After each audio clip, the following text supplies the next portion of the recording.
Tu pensais que le mamba, c'était forcément un serpent noir? Eh bien, surpris, le mamba vert existe bel et bien.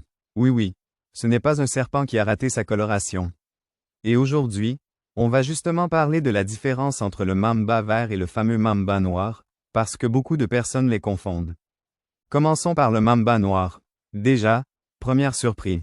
Malgré son nom, le mamba noir n'est généralement pas complètement noir. Son corps peut être gris, brunâtre ou olive.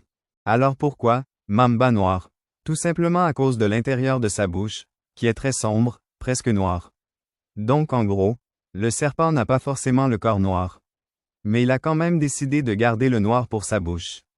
Et ce n'est pas tout. Le mamba noir est principalement terrestre. Il est très rapide, peut atteindre une grande taille et possède un venin extrêmement puissant. Bref, ce n'est clairement pas le genre de serpent auquel tu vas dire « Eh frérot, viens, on fait une petite photo ensemble ». Maintenant, parlons du mamba vert. Et là, impossible de se tromper sur la couleur. Lui, il porte vraiment du vert. Il existe plusieurs espèces de mambas verts, notamment le mamba vert de l'Est et le mamba vert de l'Ouest. Contrairement au mamba noir, les mambas verts passent une grande partie de leur temps dans les arbres. Ils sont donc principalement arboricoles. Et avec leur corps fin et leur couleur verte, ils peuvent être assez difficiles à repérer dans la végétation. Mais attention, vert ne veut pas dire gentil. Le mamba vert est lui aussi venimeux. Donc si tu te promènes tranquillement et que tu vois un magnifique serpent vert dans un arbre, évite de te dire « Oh, il est joli, je vais m'approcher ». Non, tu admires, mais de loin. Alors, comment retenir la différence? Le mamba noir est principalement terrestre et son corps n'est d'ailleurs pas forcément noir.